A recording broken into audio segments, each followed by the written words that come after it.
ও যুবক বাবারা, 1 মিনিটে বলো, আমার নবীজির আদর্শ থেকে দামি কোনো আদর্শ কোথাও আসেনি? থাকলে বলো। যদি বলো হ্যাঁ আছে, তাহলে আমি আমার ইমানের কথা বলি। এখানে দাঁড়ায় যদি কেউ বলতে পারো সাহস নিয়া, হাফিজ ভাই, মদিনার নবীর আদর্শ থেকে আরো সুন্দর আদর্শ আছে শেখ মুজিবুর রহমানের মধ্যে, জিয়াউর রহমান সাহেবের ভেতরে, আল্লাহর কসম আমি নবীরটা বাদ দিয়া জিয়া সাহেবেরটা, শেখ সাহেবেরটা গ্রহণ করব, সাহস আছে বলতে পারবি? ওটা বলবি কেন? জিয়াউর রহমান শেখ মুজিবুর রহমানের থেকে আরো বড় দামি মহাপণ্ডিত আব্রাহাম লিঙ্কন, যার গণতন্ত্র লইয়া মরো না স্লোগান দেয় গণতন্ত্র জিন্দা করার জন্য, মইরা যাবো কয়, মরলে কি কয় শহীদ। গণতন্ত্রের জন্য জীবন দাও। আল্লাহর কসম, এই আব্রাহাম লিঙ্কনের আদর্শ, মাও সেতুনের আদর্শ, লেনিনের আদর্শ, কার্ল মার্ক্সের আদর্শ দুনিয়ায় এক কথায় জবাব। দুনিয়ার সব মানুষের বানানো আদর্শগুলো নাপাক, একমাত্র মদিনাওয়ালা নবীর আদর্শই হলো পাক। দুনিয়ার মানুষের আদর্শ নাপাক কেন কর? দেমাগ নাপাক, 3 বেলা খাইয়া খায় মদ, গাঞ্জা, বিড়ি, ইয়াবা, নেশা। এই যে না মদ পান করে, মদ খাইয়েই কয় বউরে কয় মা। এটার দেমাগ ঠিক আছে? ওর মস্তিষ্ক নাপাক না? নাপাক মেধা দিয়া যা বের করবে থিওরি সব নাপাক। আর আমার রসুল কেমন পাক, কেমন মায়ার নবী পাইছো রে যুবক, কেমন এক নবী আমার, যে নবীর 63 বছর হায়াতে কোনদিন ভুলেও একটা মিথ্যা কথা বলেন নাই। তোমরা একজন নেতার নাম কও যে মিছা কয় না, কয় না মানে ঘরের ভিতরে থাইকা মোবাইল নিয়ে আমি জমিনে নাই, কেমন মিথ্যাবাদী। আর আমার মায়ার নবী কেমন, জীবনে একটা মিথ্যা কথা বলেন নাই, কাউকে একটা গালিও দেন নাই। হাজারো গালি নবীরে দিছে বেঈমানেরা, নবী জবাবও দেন নাই। আরো আশ্চর্য কথা, আমার মায়ার নবী 2টা চোখ মোবারক দিয়ে কোনোদিন রাগে গরমে কারো দিকে তাকান নাই। ওই নবীর আদর্শ মানতে গিয়া আজকে টুপি পরলাম, দাড়ি রাখলাম, নামাজ পড়ি, পর্দা করি, হালাল খাই।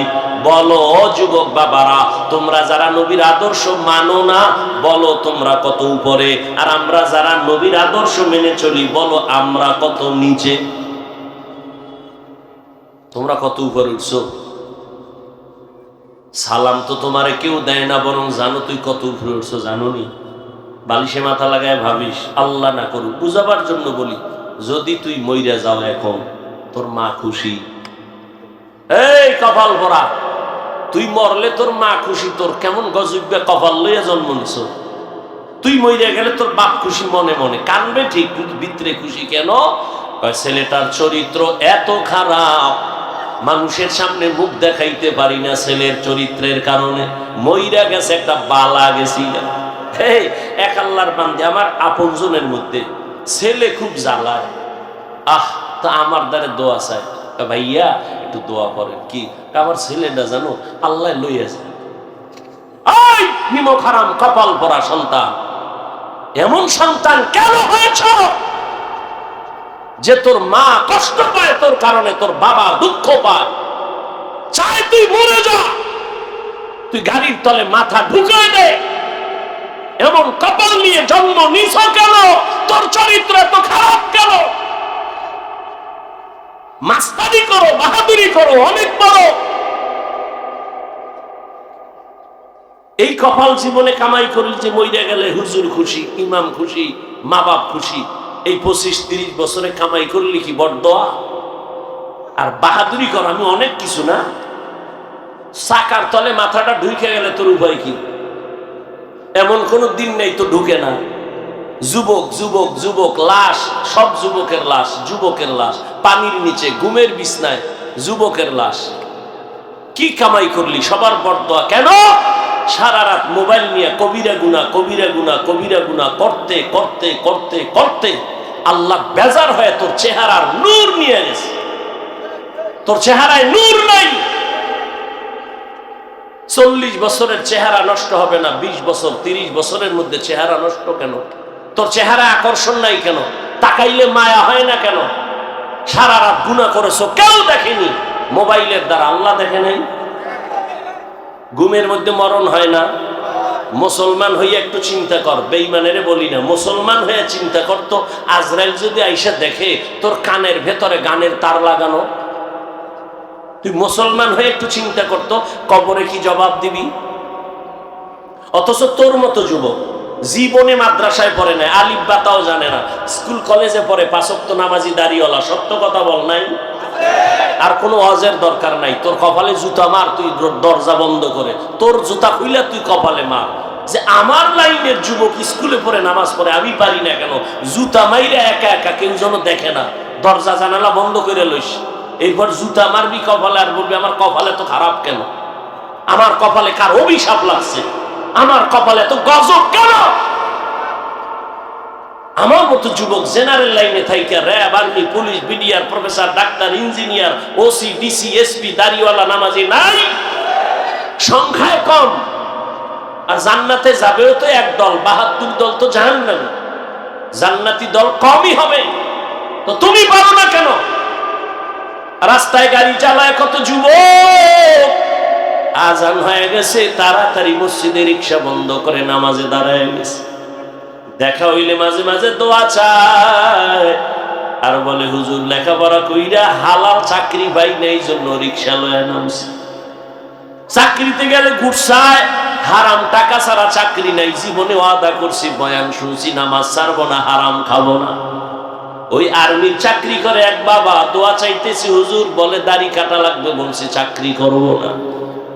রিজিকের মালিক চাকরি না আল্লাহ, এত টেনশন করো কেন? তোমার মতো যুবক যদি স্কুল কলেজে পড়িয়া, চাকরি করিয়া, ব্যবসা করিয়া, নামাজ পড়ে, পর্দা করে, হালাল ভাবে চলে, তুমি কেন পারো না? তুমি তোমার লাইনে থাইকেই তো জান্নাত পাওয়া সহজ। যদি একটু আমার আল্লাহর মোহব্বত নিয়ে চলো, নামাজ পড়ো, কাস্টমারের ধোকা দিবা না, মিথ্যা বলবা না, সুন্দর আচরণ করবা, সত্য কথা বলে ব্যবসা করো, আল্লাহর কসম এই ব্যবসায়ী তুমি জান্নাত পেয়ে যাইবা।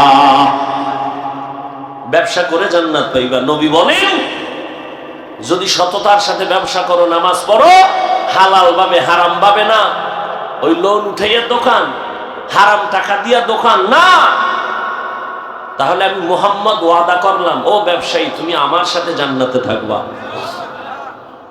অতএব অনুরোধ করে বলি, আল্লাহ বলেন, আল্লাহর নবী বলেন, আত্তাইবু মিনাজ যামবি কামান লা যামবালা। ও বান্দা, গুনাহ তো করিয়েই ফেলছো, আমি আল্লাহ তোকে জাহান্নামে দিতে চাই না। কারণ আমি আল্লাহ জানি 1 সেকেন্ডের আযাব তুই সইতে পারবি না, তুই বড় দুর্বল। দুনিয়াতে সূর্যের গরমই সইতে পারো না, কবরে গেলে মাটির চাপ কেমনে সহ্য করবি রে গোলাম? একটা মশার কামড় সইতে পারো না, একটা মশায় কামড় দিলে তো রাতের ঘুম নষ্ট হয়ে যায়, কবরে গেলে সাপ বিচ্ছুর কামড় কেমনে সহ্য করবি? অতএব আমি বারবার ডাকি, আয় বান্দা আয়। রাতের গভীরে যখন সবাই নীরব, নদীর মাছও ঘুমায়, পাখিরাও ঘুমায়, পশু ঘুমায়, ঘরের মানুষও ঘুমায়, ওই সময় যদি উঠে একবার আল্লাহ বলিয়া ডাক দাও, আর আমার কাছে যদি বলতে পারো, আল্লাহ জীবনে শয়তানের ধোকায় পড়ে না বুইজা দাড়ি কাটলাম, আর কাটবো না, নামাজ ছাড়ছি আর ছাড়বো না, বেপরদায় চলছি আর চলবো না, ও আল্লাহ শয়তানের ধোকায় পড়িয়া, দুনিয়ার টাকার লোভে পড়িয়া, সম্মানের চেয়ার পাওয়ার লোভে পড়িয়া, বন্ধু বান্ধবের পাল্লায় পড়িয়া, হাতের দ্বারা গুনাহ করছি, চোখের দ্বারা করেছি, জবানের দ্বারা করেছি, ও আল্লাহ আজকে থেকে আর করব না, তওবা করে নিলাম রে মালিক, আর দাড়ি কাটবো না, নামাজ ছাড়বো না, বেপরদায় চলবো না, মা বাবার সাথে বেয়াদবি করব না, আর কোনোদিন শিক্ষক মুরব্বীদের সাথে বেয়াদবি করব না, মা বাবার দোয়া নিয়ে নবীর তরিকা মেনে চলবো, আমার আল্লাহর ওয়াদা, সাথে সাথে তোমাকে আল্লাহ মাফ করে দিবেন। তবে জানি না কার কপাল কেমন খারাপ আর ভালো, তওবা নসিব সবার কপালে হবে না। ওরে আল্লাহর বান্দারাও, যুবক, স্কুলে পড়ো, কলেজে পড়ো, চাকরি করো, ব্যবসা করো, তওবার নিয়ত করো। রিজিকের মালিক আমার আল্লাহ, হায়াতের মালিক আল্লাহ, সম্মানের মালিক আল্লাহ। ওই আল্লাহর উপরে ভরসা করিয়া লেখাপড়া করো, চাকরি করো, নামাজ ছাড়বা না। স্কুলে পড়ো, যাই করো, আর নামাজ ছাড়বা না, বেপরদায় চলবা না। ও পর্দার আড়ালের মা বোনেরা, আপনার মতো কত মা এখন এই সমাজে আছে, নামাজ ছাড়ে না, বেপরদায় চলে না, মোবাইলে চরিত্র বিক্রি করে না, স্বামীর মাল নষ্ট করে না, সন্তানকে আদর্শওয়ালা বানানোর মেহনত করে। ও মা বোনেরা, আপনারা কেন পারবেন না? এখনো সময় আছে, তওবা করেন। আপনার সন্তানের ডাক্তার বানায় যান, তবে আদর্শ ডাক্তার বানাইয়েন। যদি বেয়াদবি চরিত্রহীন ডাক্তার বানায় দেন, সন্তান ডাক্তার হইয়াও তাসলিমার মতো জুতার বাড়ি খায় পালানো ছাড়া পথ থাকবে না। অতএব এমন একটা সন্তান রেখে যান, আদর্শ ডাক্তার হবে, আদর্শ ইঞ্জিনিয়ার হবে, নামাজ পড়িয়া মা বাবার জন্য কোরআন তেলাওয়াত করে দোয়া করবে। ও বুড়া বাবাজিরা, তওবা করেন। আপনার মতো কত বৃদ্ধা মানুষ নামাজে গিয়া, মসজিদে গিয়া নামাজ পড়ে ছাড়ে না, আপনি কেন পারবেন না? এখনো সময় আছে, তওবা করেন, অন্তর থেকে তওবা করেন। মরিয়া গেলে যাব, আর গুনাহ করব না, নামাজ ছাড়ব না, বেপরদায় চলব না, দাড়ি কাটব না, মা বাবার দোয়া নিয়া, শিক্ষকের দোয়া নিয়া, উলামায়ে কেরামের পরামর্শ নিয়া নবীজির তরিকায় চলব। আল্লাহ আমাদের সবাইকে খাঁটি তওবাওয়ালা জীবন দান করেন। যাদের অন্তর তৈরি আছে, মুনাফিকি অন্তরে নাই, এমন খাঁটি তওবা যারা করার নিয়ত করেছেন, দুটো হাত আল্লাহকে দেখায়া দেন। আয় আল্লাহ, হাতগুলো কবুল করে নেন, তওবা কবুল করে নেন, তওবার উপরে মজবুত হইয়া চলার তৌফিক দান করেন। আমিন। আলহামদুলিল্লাহি রাব্বিল আলামিন, ওয়াসসালাতু ওয়াসসালামু আলা সাইয়্যিদিল আমবিয়া ওয়াল মুরসালিন ওয়া আলা আলিহি ওয়া আসহাবিহি আজমাইন। ইয়া আরহামার রাহিমিন, ইয়া আরহামার রাহিমিন, ইয়া আরহামার রাহিমিন। রব্বিরহামহুমা কামা রব্বায়ানি সগীরা। আল্লাহুম্মা ইন্নাকা আফুউন কারীম, তুহিব্বুল আফওয়া ফা'ফু আন্না।